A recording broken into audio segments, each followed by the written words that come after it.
네.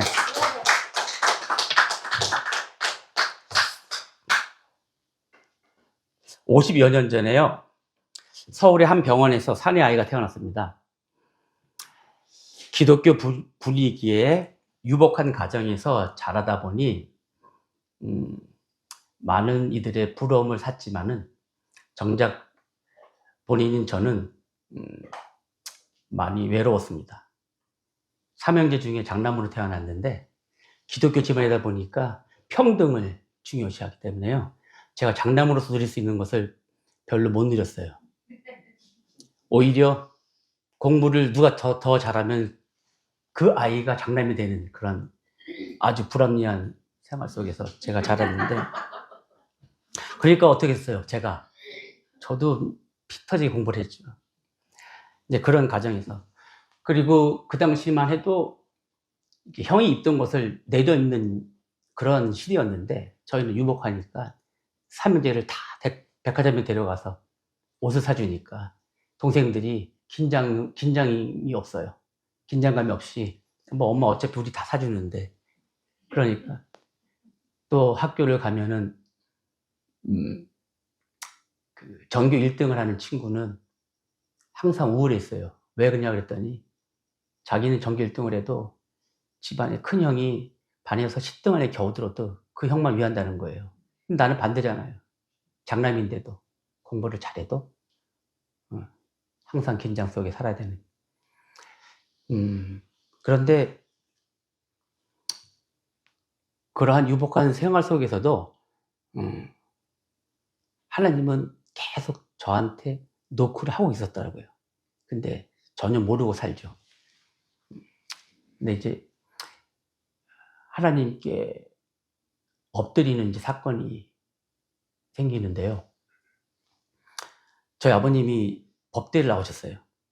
근데 이제 아버님도 늦둥이라서 그러니까 할아버지 할머니가 생계를 이어갈 수 없는 나이가 됐을 때 대학을 들어가신 거예요. 그러니까 법 공부를 더 이상 할 수가 없으니까 대기업에 취직을 해서, 그래서 그 법 쪽에 이제 그 고시를 준비부터 못 보는 것이 한이 돼서 장남인 저를 법대를 보내려고 계속 그랬는데, 저는 이제 노래가 너무 좋은 거예요. 교회에서 노래만 하면은 뮤지컬 하든 뭐 성가대를 하든 모든 곳에서 저를 데려가서 쓰려고. 왜냐하면 노래를 잘한다는 이유로. 근데 사실은 뭐 제가 대중 가수가 된다 그러면은 뭐 속된 표현으로 작살나죠. 그러니까 제일 좋은 방법이 뭐가 있을까? 그러니까 이제 성악을 하겠다 그러면은 좀 누그러지지 않을까 싶어서 했는데, 그 역시도 고등학교 내내 반대하셔 가지고 고3 때까지 반대하셔서 이제 재수를 하면서 이제 아버지가 그러시더라고요. 그때서야 "너가 하고 싶은 게 뭐냐?" 그래서 "저 성악하고 싶다고 그러지 않았습니까?" 그랬더니 아버님이 "그러면은 서울대가 아니면 원서를 안 써주겠다는 거예요." 근데 답답하죠. 그렇지만은 너무 하고 싶었으니까. 왜냐면 그 당시에는 몇 년을 성악 공부를 해도 못 들어가는 게 서울대학교인데, 저는 재수하면서 그때 그렇게 하라고 하니까. 근데 너무 하고 싶었어요. 그래서 남들보다도 정말 새벽에 단가반 가고 종합반 가고 밤에 또 야간반 가고 나머지 시간에 레슨 받으러 다니고. 왜? 내가 좋아하는 걸 하니까요. 그래서 열심히 했는데 입시가 가까우는데 경쟁률이라는 게 있잖아요. 근데 아시는 분은 아시겠지만 서울대학교는요 2대 1만 넘어가도 떨어진다고 봐야 되는 거예요. 왜냐면 다들 자신 있는 사람들이 오기 때문에. 근데 제가 보는 성악과도 그 전년도만 해도 2점 한 2대 1 요 정도밖에 안 됐었는데, 하필이면 제가 시험 보는 그 해에 6.9대 1이 된 거예요. 그러니까 미치겠더라고요, 막. 근데 돌아가셨지만 저의 이제 믿음의 파트너 외할머니가 그 교회에 조그만 방을 이제 내 가지고 거기서 저는 공부하고 새벽 3 시까지 공부하고, 이제 제가 잠을 자면은 새벽 예배를 깨우려고 5 시에 깨우려고, 그러니까 2 시간 되는 거죠. 깨우려고 할머니는 성경을 옆에서 계속 보시고. 근데 그거를 100일 새벽 재단을 쌓은 거예요. 근데 하나님은 여러분들 아세요? 약간 얄미워지세요. 그러니까 한 1 주일 정도 하면은 들어주시면 되는데 93 일째 되는 날까지 아무런 반응이 없었어요. 근데 1 주일을 남겨 놓고 하나님이 새벽 예배 이제 딱 가서 예배를 드리는데 닭똥 같은 눈물이 아무 생각을 안 했는데도 막 흐르는 거예요. 그러면서 음성이 들려옵니다. "유혹이 심한 걸 2 가지를 포기해라. 그럼 붙여주겠다." 근데 그 당시에는 제가 어리니까 술, 담배, 요거 2 가지를 내가 안 한다고 하면은 하나님이 이제 들어주시겠지. 그러니까 저는 이제 어떤 주의였냐면은 어 고등학생까지는 부모님한테 아들의 미성년자인 아들의 자격으로서 그런 거를 금해야 된다라고 생각했지만, 대학교를 들어가면은 그때 당시에 아시는 분은 아실 거예요. "오비가 좋다. 맥주가 좋다." 그러면서 대학생들끼리 어우러지는 광고가 있었어요. '대학생 들어가면 나도 맥주 정도는 마셔야지.' 그런 생각을 갖고 있었거든요. 근데 하나님이 그 저울질을 하시는 거죠. 서울대학교하고 술, 담배 끊는 거하고 저울질 해 봤는데 대학교가 더 무거워요. 그러니까 제가 "하나님 약속하겠습니다." 근데 너무 신기하죠? 그 약속을 하고 나서 딱 밖에 나왔는데 아무것도 겁이 안 나는 거예요. 하나님하고도 일이 성사가 된 거잖아요. 너무. 근데 참 제가 지금도 우리 가족, 우리 부모님하고 우리 형제들한테 고마운 거는, 그래서 1 주일 전부터 여리고성을 무너뜨리는 것처럼 서울대학교를 아버님이 차 운전하시고 우리 형제, 엄마 다 식구들끼리 가서 한 바퀴를 돌고 그 다음날 또 새벽 예배 드리고 그 다음에 또 가서 또 한 바퀴 돌고 마지막 날 7바퀴를 돌고 저는 시험 보러 가고 그리고 그 학교 근처에 나무 붙잡고 외할머니랑 다 거기서 통성으로 기도하고 그런데 제가 수학이 되게 자신 있었거든요. 근데 수학이 2교시인데 하필이면 제가 이 보일러 옆에 앉았어요. 졸음이 오는데 미치겠더라고요. 내가 제일 잘하는 과목인데 여기서 자면 안 되는데. 근데 환청이 들리는 거예요. 할머니가 바로 옆에서 바로 요 밑에 나무에서 기도하는 것처럼 우리 하나님 막 이런 기도가 들리니까 번쩍 정신이 들더라고요. 그래서 이제 필기시험은 잘 봤어요. 이제 나머지는 실기시험이잖아요. 근데 여기서도 하나님이 붙잡혀 주시니까 제가 얼마 안 배우고 시험 치는 거기 때문에 딱 2곡만 외워가지고 뭐 아니면 도식으로 부른 거죠. 근데 처음에 딱 자신 있게 이제 하려고 반주가 딱 들어오는데 호흡을 딱 하는데 여러분 그 벨트가 인간 힘으로 아무리 하려도 풀어집니까? 안 풀어지잖아요. 근데 호흡을 딱 하는데 벨트가 툭 풀어지는 거예요. 그러면서 호흡이 반이 날아가는 거예요. 그러니까 호흡 반만 가지고 처음에 시작하니까 제가 일부러 의도한 것처럼 피아노로 시작해가지고 싹 음악이 만들어지는 거예요. 그러니까 힘이 남아도니까 클라이막스 가가지고 고음이 쫙 나오는 거예요. 근데 여러분들 아시겠지만은 이 카텐이 쳐져 있는데 누가 노래가 끝났는데 앞에서 막 웅성웅성 하는 소리가 들리면 그 사람은 되는 거라는 거예요. 근데 막 웅성웅성 거리는 소리가 들렸어요. 근데 보고 나왔는데 엄마가 저를 탁 끌어안으면서 아시잖아요. 어머니들 그 철제문에서 이렇게 듣는 거 다. 그러니까 주변에 어머니들이 아유 아들 됐어요. 저음부터 고음까지 다 잘 들리네요. 그러니까 엄마가 와서 안아줬어요. 근데 제 아버님이 굉장히 엄격하신 분인데 그거 아세요? 혼자 몰래 그 대자보 붙이잖아요. 옛날에는 그거 보러 가셨어요. 저 합격했는지 안 했는지 보러는 합격을 했더라고요. 근데 그 순간에 제가 뭘 느꼈냐면은 모태신앙이지만 4대째 모태신앙이지만은 경외라는 단어가 그때 이제 저한테 다가온 거예요. 하나님은 그냥 좋아했지만 이건 내가 이거 약속 어기면은 나 낭떠러지로 밀어내는 건 얼마나 쉬운 일일까 하나님한테는. 그러니까 그 술 담배를 안 하겠다는 거를 지금 이 나이 때까지 지키고 있는 거예요. 제가 생긴 건 이렇게 생겨도 50살이 넘었어요. 근데 그때 경외하다라는 생각을 가지고 나서 이렇게 쭉 왔었는데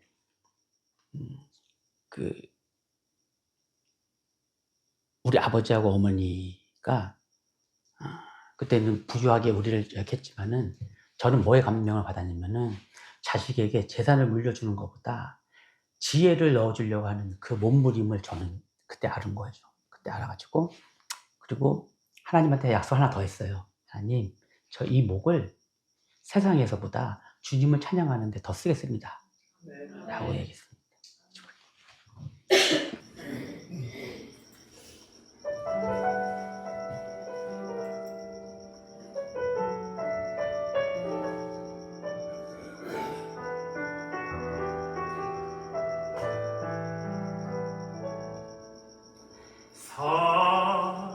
사랑하는 내 딸아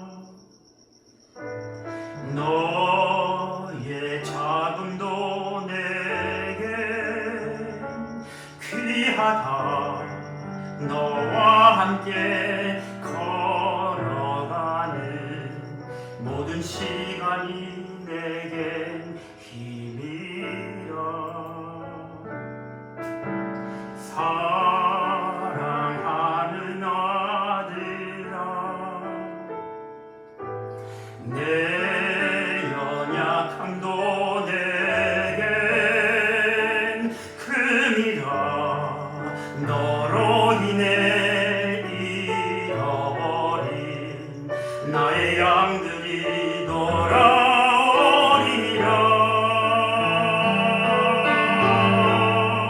조금 느린 듯해도 기다려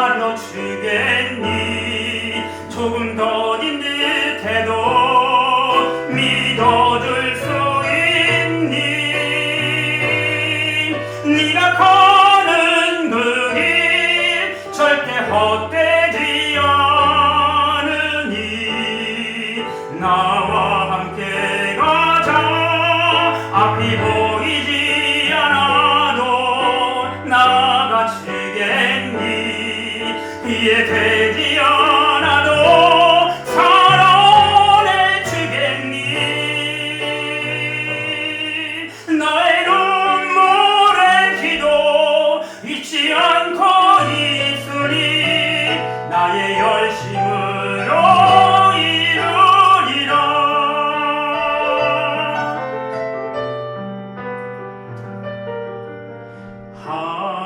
하나뿐인 사랑아, 내게 부탁이 있다.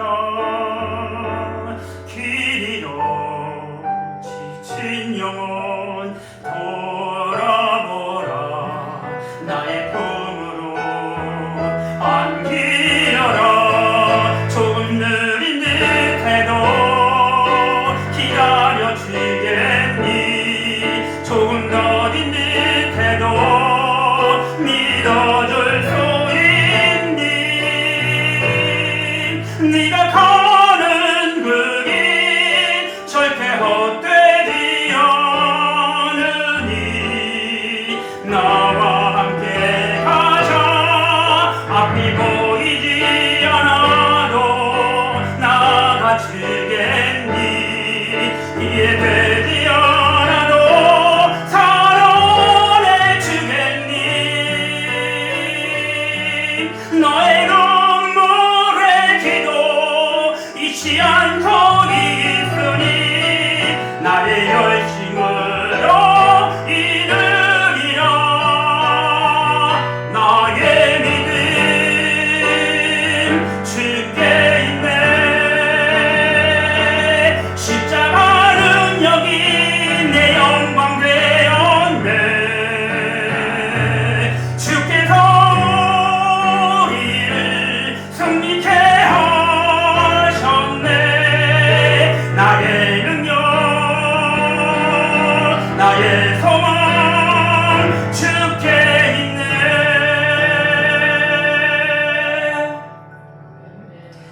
내게 그 땅을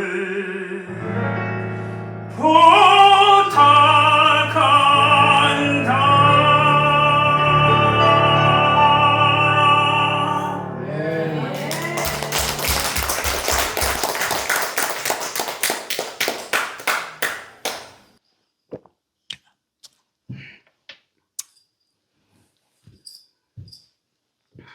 근데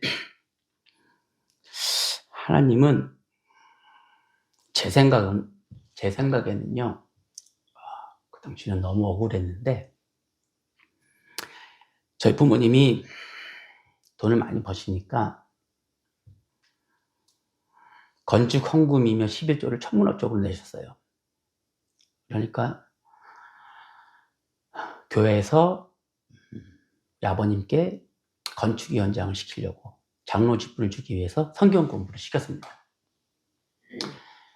근데 아버지가 어느 날 목사님이 되시겠다고 선언을 하시는 거예요. 근데 그 당시에는 저희 아버님과 어머님이 두 분이서 다 많이 버셨기 때문에 한 분이 이쪽으로 가셔도 전혀 부담이 안 되는 정도였기 때문에. 근데 이제 우리 아버님이 앉아 계시지만은 아버님이 목사님이 되시기 전에는 이제 기업 대표시고 하니까 술을 얼마나 많이 드셨겠어요.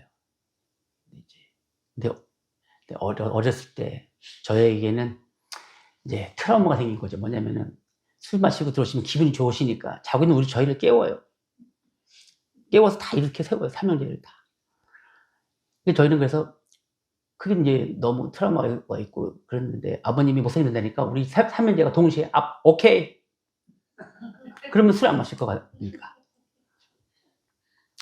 근데 이제 그때부터 저희들이 이제 고난이 시작된 거죠. 왜냐면은 IMF가 터졌는데 아버님은 또 이제 겸손하시게 나는 늦게 목회를 시작했으니까 한국에 이미 계신 목사님들께 방해가 되면 안 되니까 한국에서 개척을 안 하시고 여러분 아시다시피 스페인은 천주교의 나라잖아요. 그러니까 기독교가 들어가기가 제일 힘든 걸 알고 거기서 가서 고생하시겠다고 하면서 그쪽으로 향하신 거죠. 근데 누구네처럼 이렇게 스폰을 받아가지고 가는 게 아니라 어머니가 다 그걸 대신 거죠. 근데 이제 IMF가 오니까 뭐 불가항력적이더라고요. 근데 이제 저는 이제 이태리로 유학을 가려고 했기 때문에 7개월 동안 이태리에 살면서 좋은 선생님 다 알아보고 이제 다 해서 이제 다 준비해가지고 와서 한 학기 남은 이제 수업을 이제 하고 끝나고 졸업식 날 아침에 이제 다 가려고 그러는데 어머니가 저를 붙잡으시는 거예요. 한웅아, IMF 때문에 진짜 너 졸업하는 날까지 엄마가 기다리고 기다렸다. 근데 이제 네가 네 힘으로 공부해야 된다. 우리가 사업이 어려워서 이제 봐줄 수가 없구나.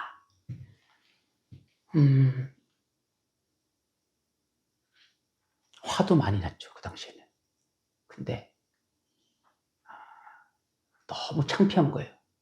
그 서울에서 살기가. 그래서 그때 누가 이제 귓속말로 이제 저 LA 가면 한국 사람들이 많으니까 거기 가서 열심히 일하면은 먹고 살고 공부도 할 수 있다는 거예요. 그러니까 속된 말로 뻥을 친 거죠. 근데 그 말을 제가 듣고 미국으로 왔는데 부모님들이 마일리지가 많으니까 그걸 가지고 그냥 여행자로 와서 하숙비만 딱 500불만 이제 들고 왔어요. 집이 이제 어려워졌기 때문에. 그래서 하숙집에다 500불 딱 내고 그다음부터 제가 이제 허드렛 일을 시작한 거죠. 뭐 골프 연습장 가서 담배 꽁초 줍는 것부터 해서 새벽에 그 스프링클러 가는 거, 티켓 딜리버리, 그다음에 99 센트 스토어에서 그거 아세요? 그 99센트밖에 안 하니까 물건이 엄청 빨리 없어져요. 그걸 계속 채워넣어야 되는 거예요. 근데 야, 그 멕시칸 애들이 또 먼저 또 자기들이 먼저 선배라고 가벼운 걸 주고 저는 무거운 것만 시키는 거예요. 근데 차도 없고 하니까 45분 거리를 걸어갔다가 그런 거 다 나르고. 그런데 아시다시피 워킹 퍼밋이 없으면 투잡을 잡아서 일을 해도 워킹 퍼밋 있는 사람이 원잡 갖고 일하는 것보다도 덜 벌잖아요. 덜 벌잖아요. 근데 너무 힘들었어요. 너무 힘들고 그래가지고 어머니한테 전화를 했습니다. 엄마 미안한데 좀만 돈 좀 보내주면 안 될까요? 그랬더니 어머니가 펑펑 우시는 거예요. 펑펑 우시면서 있으면 내가 왜 안 보내주겠니? 하고 다 우셨는데 그래서 제가 그때 진짜 우리 집 망한 줄 그때 이제 아는 거죠. 그래서 그랬었는데 여기서도 이제 봉제 공장에서 일을 하는데 이제 막 불량한 거 이제 점검하는 그걸 계속 하고 있는데 그 사장님 부인 사모님께서 제 뒤를 싹 지나가면서 아유 서울대 나와서 안 됐다 딱 그 얘기를 하고 지나가시는데 제가 뭐 무거운 거 들고 막 육체적으로 힘들었을 때 눈물이 안 났는데 너무 슬프더라고요. 그리고 막 엄마를 원망했어요. 지금 생각하면은 정말 제가 하면 안 되는 걸 한 거죠. 근데 이제 나중에 알게 됐지만은 어머니가 왜 저를 등띠면서 미국에 보냈냐면은 엄마는 목사님 사모님이니까 다 갚을 거 다 갚고 제로가 됐을 때 이제 기부업을 하려고 했는데 그것마저도 집에 찾아와서 그것도 엄마한테 정말 은혜를 많이 받았던 사람들이 돈을 더 뜯어내야 되니까 엄마를 따귀를 때리면서 파산하면 죽인다고 그러면서 파산을 못하게 한 거예요. 엄마가 그런 거를 당하는 줄도 모르고 저는 그거 안 보내준다고 막 원망하게 너무 이제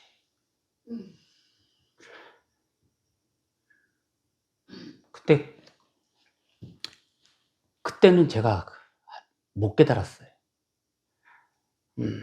근데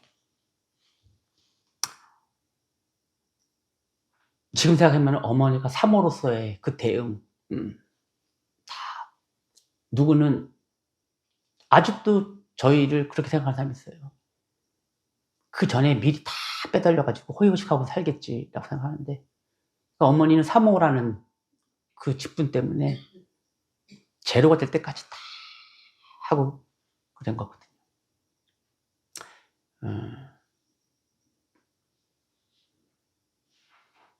그것도 아까 얘기했지만 자식들에게 지혜를 넣어주려고 했던 그 마음을 제가 아니까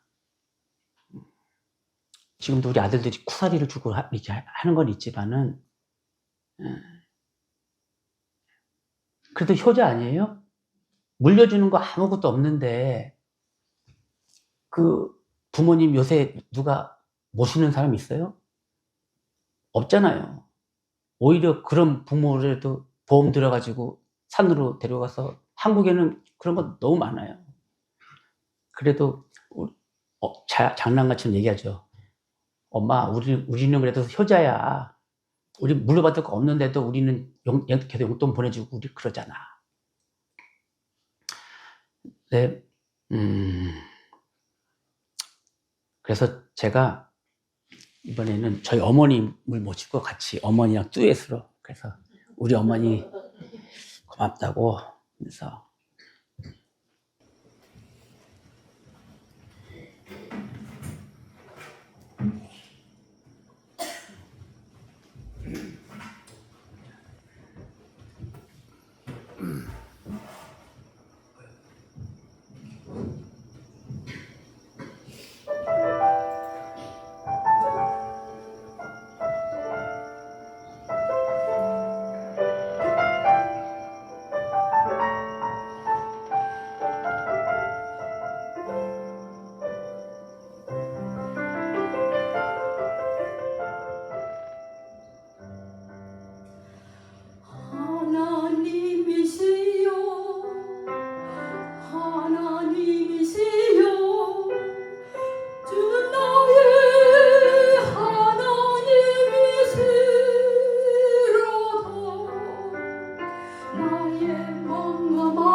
저 어머니 찬양 잘하시죠?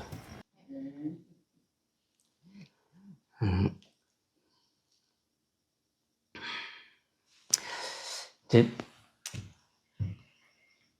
근데 하나님 있잖아요.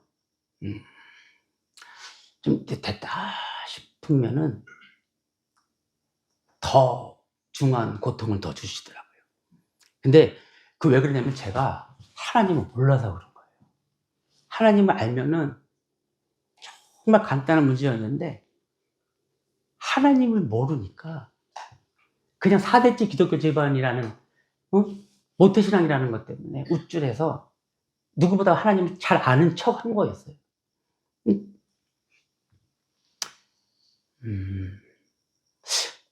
제 찬양이 괜찮은가요? 들으시기에? 근데 제가 당뇨가 되게 심해요. 유명하신 우리 박윤수 선생님 아시죠? 향수를 부르신. 그분도 더 기가 막히게 잘 부르시는 분이었는데 당뇨가 걸린 다음부터 소리가 가셨어요. 그래서 저도 당뇨가 걸렸으니까 소리가 안 나오죠. 정말 미치고 환장할 정도로 힘들었죠. 근데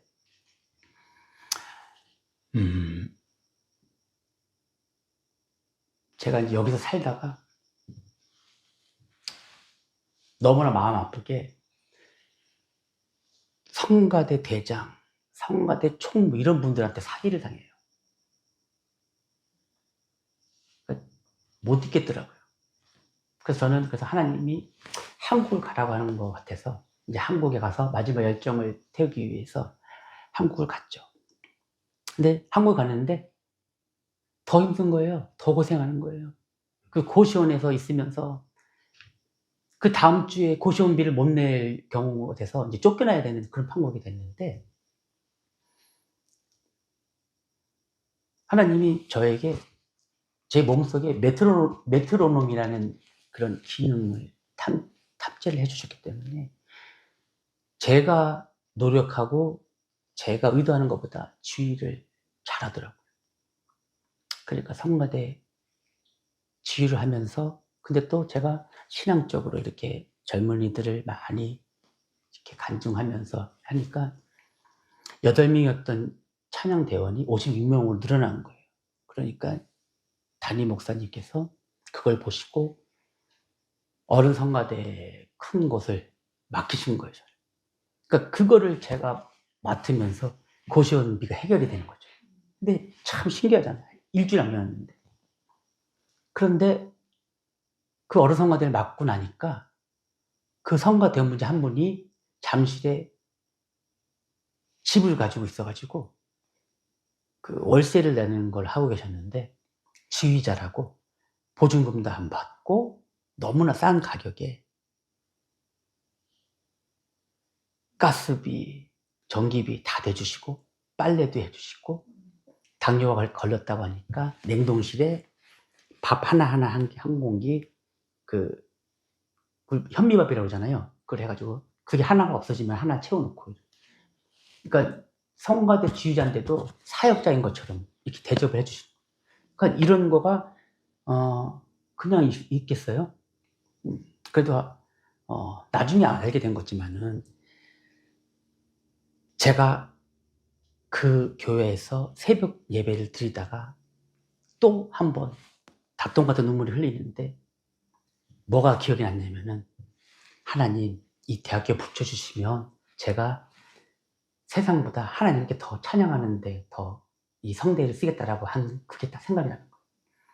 제가 대학교에 붙으니까요 그건 싹 잊어버리고 세상적으로 유명한 성악가가 되고 싶었지 교회에서만 이런 거는 제가 아예 쳐다도 안 봤던 거죠. 보니까 얼마나 하나님한테 미안하고 죄스러운지 그냥 콧물이면 눈물이면 막 쏟아냈어요. 그리고 나서 하나님이 저한테 콜링을 주시는 거예요. 성경 구절을 주셨어요. 이사야서 1장 17절.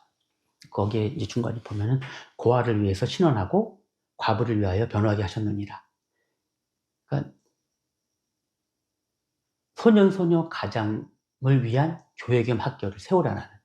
왜냐하면은 그냥 고아도 아니고 잘 살다가 부모님들이 갑자기 교통사고나 이런 거에서 사망하셔가지고 갑자기 고아가 된 사람들 있잖아요. 그 사람들은요 아예 태어났을 때 고아인 사람들보다 더 견디기 힘들어요. 제가 어머니한테 농담으로 뭐라고 얘기했었냐면, 차라리 내가 태어났을 때 엄마가 몸빼바지고 파출입을 쓰면 내가 이거보다 안 힘들겠다. 왜? 자수성가라는 기회가 있잖아요. 근데 갑자기 이렇게 떨어지는 거는, 그거는 경험을 못 해본 사람들은 모르는 거예요. 그래서 그래, 하나님, 나와 같은 이런 사람, 내가 그래서 그 사람들을 돌보게 하기 위해서는 내가 그걸 알아야 되니까 이런 경험을 해 주신 거구나. 저는 이제 그때부터 그렇게 생각을 한 거죠. 근데 이 나이에 신대원을 이제 들어간 거죠. 대학 때 그렇게 놀러 다니고 그러던 제가요, 4.29라는 학점을 받았어요. 3년 동안에. 하나님을 알아가는 거가요, 너무 기쁘고 너무 좋았어요.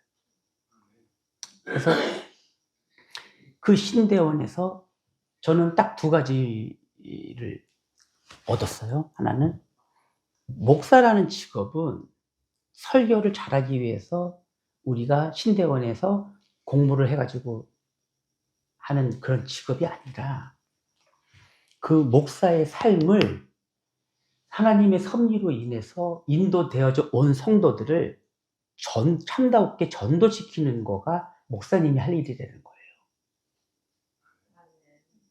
엄청나게 중요해요. 그거를 모르니까 막 교회를 기업처럼 막 이렇게 하려고 하고 이런 거에 혈안이 되어 있지. 그렇잖아요. 골프레슨 1시간 받는데 300만 원짜리를 다 듣고 다녀요. 한국에는 1시간 레슨 받는데, 그게 못 사는 나라에 가면 그게 얼마나 큰 돈입니까? 근데 그걸 하나 제가 얻었고요. 또 하나는 뭐냐면은, 그걸 제가 미리 알았더라면 제가 아마 이렇게 개고생도 안 했을 건데, 실패했을 때 여러분들 원망하지 마세요. 실패했을 때 감사하세요. 아멘. 그리고 성공했을 때 그때 회개하세요. 아멘. 그러면 인생의 사이클이요, 굉장히 평온하게 돌아갈 거예요. 근데 우리가 대부분 실패했을 때 원망하고 성공했을 때 감사하잖아요. 그러면은요, 항상 삐걱대는 날이 있습니다. 그러니까 앞으로 저는요, 그래서 그런 과오를 안 저지르기 위해서 철저하게 실패했을 때 감사하고 성공했을 때 회개하는 삶을 살려고 합니다. 그러니까 여러분들이 그걸 꼭 명심하시기 바라겠습니다.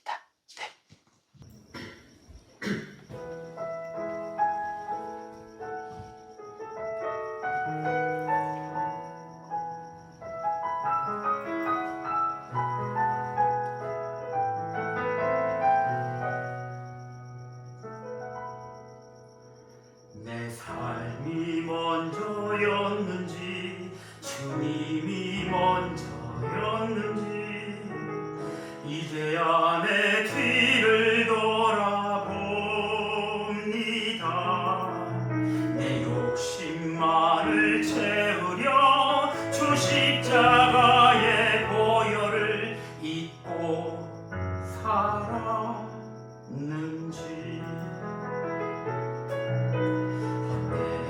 헛된 자랑에 주의 영광 가렸는지 이제야 내 뒤를 돌아봅니다. 나의 교만과 욕심이 찬란한 주의 영광을 가리고 살았는지 이제야 주의 탄식 소리 들리고 이제야 주 얼굴에 눈물 보이니 어리석은 죄인을 주여 용서하여 주소서. 나의 모든 지식과 자랑은 주 십자가 뒤에 숨겨두고 주님만 내 주님만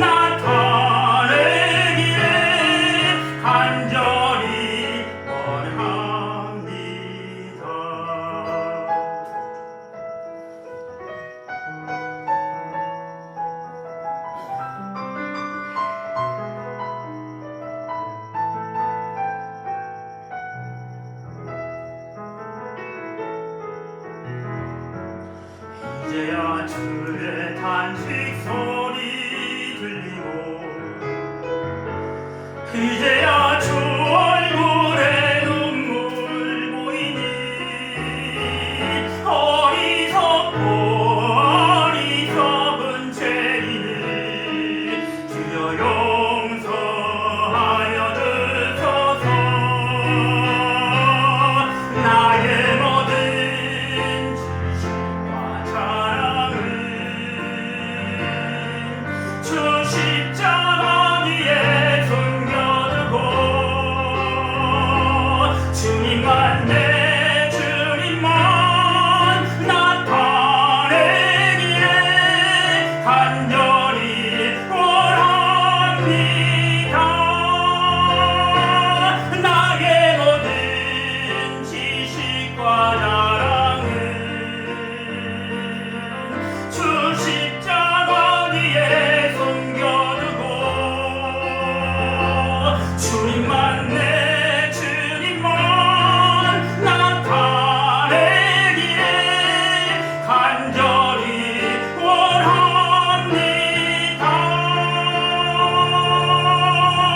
간절히 원합니다.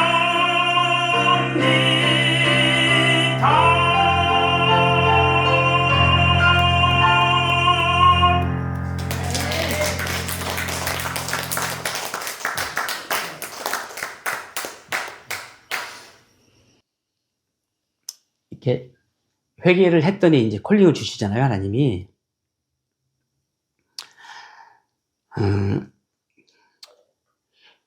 그러니까 우리는 보이지 않지만 하나님의 선한 능력 안에 보호받고 있어요, 사실은. 그걸 모르기 때문에 우리가 실패했을 때 원망하는 거예요. 암 투병 중인 사람, 기다림의 시간을 사는 사람, 설명되지 않는 고통 속에 있는 사람에게 이제 현실적인 위로가 됩니다, 하나님이. 그게 저는 어떻게 보면은 보세요. 제가 당뇨가 걸렸다고 그랬잖아요. 그것도 500이 넘는 수치였어요. 의사님 말씀대로라면은 길거리 가다가 그냥 심장마비로 죽어도 전혀 이상할 게 없는 수치. 그런데 생각해보세요. 30년 전으로 돌아가서 그때 하나님이 두 가지 유혹의 실망을 포기하라고 그랬을 때 나 자신을 믿고 저 그런 거 없어도 저 대학교 붙을 수 있어요. 그랬다면은 술을 했다면 담배를 했다면 저는 질사했을 거예요, 아마 당뇨 걸렸을 때. 이러한 하나님의 섭리를 제가 경험한 거잖아요. 근데 거기에 더해서 또 위험을 주십니다. 근데 미국이라는 이 선진국의 기술로 된 약을 어머니가 본인도 하루하루 먹고 살기가 힘들 텐데 장남이 객지에서 혼자 당뇨 걸리고 위험 걸린다 그러니까 그거를 저를 위해서 투자를 하신 거죠.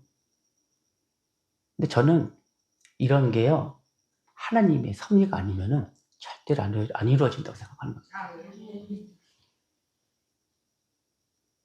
혈액암이고 위암이고 헬리코박터균에 의해서 감염된 것인데 헬리코박터균 없애는 약도 하나도 안 먹었고 그 흔한 방사선 치료 15회 받는 것도 하나도 안 받고 3개월 연장되고 6개월 뒤에 봅시다. 이렇게 해가지고 지금 9개월이 지나갔어요. 전이된 거 하나도 없이. 이거는 제가 되게 기뻤어요. 왜냐면은 처음에 위험 걸렸을 때는 하나님이 저 그냥 한 1년만 하나님의 도구로 쓰시다가 이 세상에서 고생하지 말고 이제 천국으로 와라 그런 건지 알고, 예, 그러면 그 1년이라도 하나님 저 열심히 주님의 도구로 살다 가겠습니다. 그랬더니 하나님이 어떻게 보면 야속하죠. 예, 20년, 30년, 40년 너 여기서 더 도구로 살다가 와. 이런 기회를 주신 것 같은 거예요, 저는. 그래서 그 하나님의 선한 능력으로 제가 앞으로, 그리고 정말 말도 안 되는 거죠. 4년을 미국에 안 왔고 영주권자인데, 근데 한국에서 영주권이 익스파이어가 됐는데 제가 지금 여기 와 있잖아요. 이거는 말로 어떻게 설명이 안 되는 겁니다. 근데 영주권이 또 연장이 돼 버립니다. 그래서 저는 하나님이 저의 이제 마지막 삶은 미국에서 수많은 소년소녀 가장을 위한, 젊은 청년들을 위한 그러한 사역자로 살게 하려고 한다는 그러한 이제 응답을 받았습니다. 여러분, 그 본해포 목사님 아시죠? 그 본해포 목사님이 옥중에서 쓰신 시를 가사를 한 그 선한 능력으로, 예, 제가 그래서 요 찬양을 들려드렸습니다.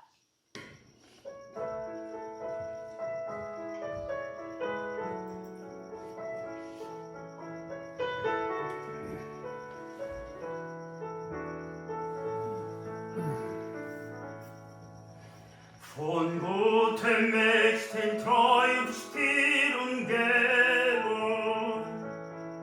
behütet und getröstet wunderbar. So will ich diese Tage mit euch leben und mit euch gehen in ein neues Jahr. 그 선한 님의 고요히 감사여,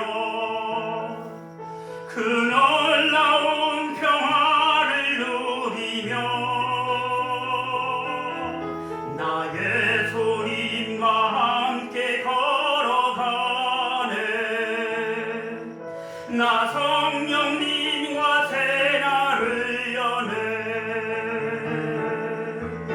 그 선한 능력 우리 감사시니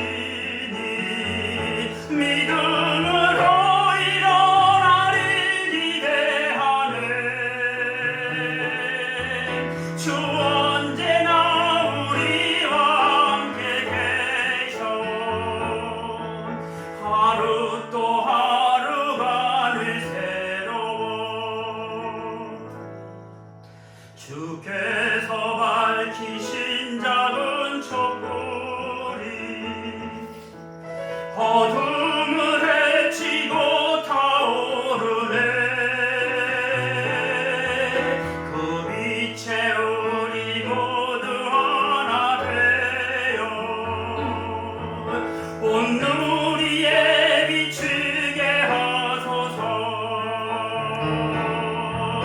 그 선한 능력 우리 감사시니 믿음으로 일어나를 기대하네. 주 언제나 우리와 함께 계셔. 하루 또 하루가 늘 새로워. Von guten Mächten wunderbar geborgen, erwarten wir getrost, was kommen mag. Gott ist bei uns am Abend und am Morgen und ganz gewiss an jedem neuen Tag. 그 선한 능력 우리 감사시니 믿음으로 일어나를 기대하네. 주 언제나 우리와 함께 계셔. 하루 또 하루가 늘 새로워.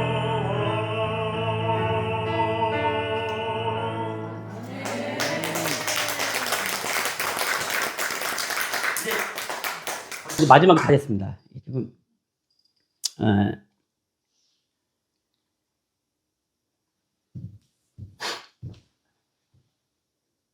하나님은 사랑하지 않으시는 분한테는 절대로 고난을 주시지 않습니다. 아멘. 왜냐하면은 우리가 하나님과 살 날이 훨씬 더 길기 때문에. 그래서 그 긴 시간을 잘 살 수 있게끔 이 세상에서 고난과 역경을 주시는 겁니다. 대신에 우리는 그거를 이겨내야 됩니다. 누구의 힘으로? 예수 그리스도의 힘으로. 아멘. 제가 다비드조라는 이름을 걸고 찬양 선교사로 활동하는 이유는요, 구약을 통틀어서 하나님이 제일 사랑한 인물이 데이빗이잖아요. 근데 이태리 말로는 다비드예요. 왜냐면 미국에 왔더니 데이빗 그러니까요, 교인의 한 40%가 다 뒤를 돌아보더라고요. 너무 흔해요. 그래서 저는 거기에 차별을 두고 싶어가지고 다비드라고 했거든요. 근데 성가대를 제일 처음 만든 왕이잖아요. 근데 여러분 그냥 뚜닥뚜닥 해서 만든 것 같잖아요. 엄청 섬세하고 엄청 위대하게 찬양대를 만들었습니다. 왜? 하나님은 우리가 착한 일 하고 있는 거는 하나님이 눈이 보시기에 아름답다, 이쁘다 하지만은 하나님 자신이 귀가 짜릿짜릿하면서 기쁘게 하는 거는요, 찬양밖에 없어요. 엄청나게 중요해요. 우리한테 그 특권을 주셨어요. 근데 찬양을 안 해요? 그거는 하나님한테 이쁨 받을 생각, 추호도 가지시면 안 됩니다. 잘하라는 얘기가 아니에요. 못하더라도 있잖아요. 주님을 향해서 찬양을 하려고 하잖아요. 그러면은 그분은 반드시 실력이 좋아집니다. 아멘. 자기가 자기를 위해서 자기 귀로 듣기 때문에 목을 짜고 싫은 소리가 나오는 거지. 주님께로 향하잖아요. 그러면 그게 공명이 된 소리가 나와요. 그 진리를 여러분들 아셔야 됩니다. 그렇죠? 네. 그래서 마지막으로 제가 올 한 해 여러분들 여기 계신 분들, 저 때문이 아니라 이 교회가 있다라는 이 자체만으로 여러분들이 올 한 해 역전되시는 아주 기가 막힌 역전승을 하시라고 제가 마지막으로 이제 역전되리라는 찬양으로 오늘 끝맺음을 마치겠습니다. 너무 감사합니다.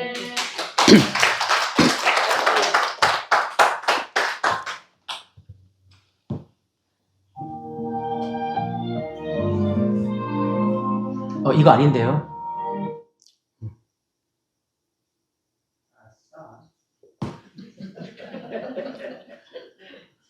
또 오늘 또 우리 즐거움을 주시는 오늘 반주하시는 거 들었죠? 이 LA에서 제일 잘하는 반주자입니다. 그리고 또 음향을 또 최고로 그렇게 해주시는 분이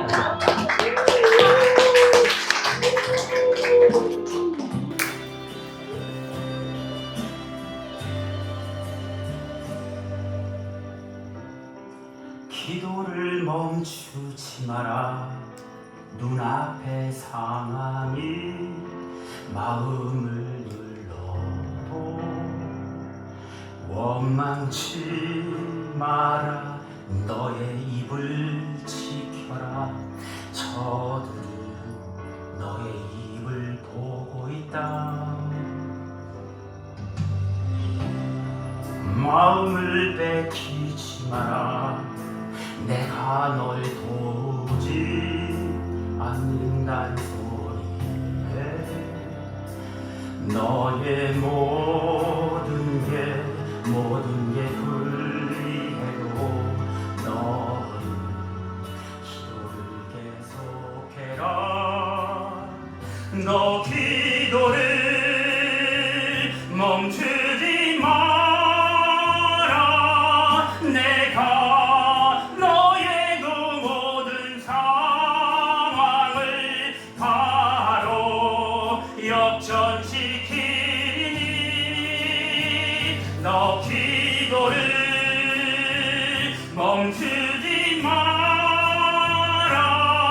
내가 잠시도 쉬지 않고 모든 걸 지켜보 지켜보고 있으니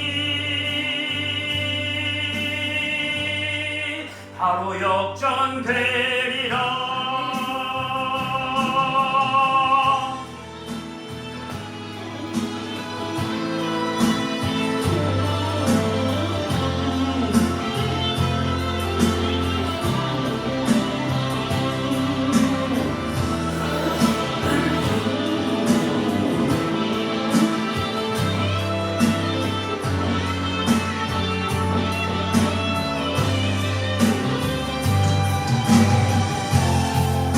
저들의 힘이 너를 압도해도 저들의 힘이 내 숨을 조여도 너는 보리라. 기도의 능력을 내가 역전시키리라.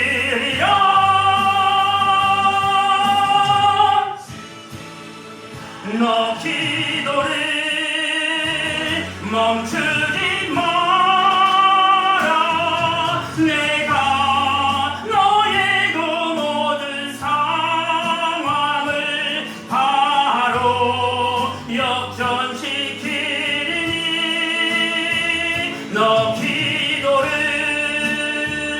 멈추지 마라. 내가 잠시도 쉬지 모든 걸 지켜보고 있으니 너 기도를 멈추지 마.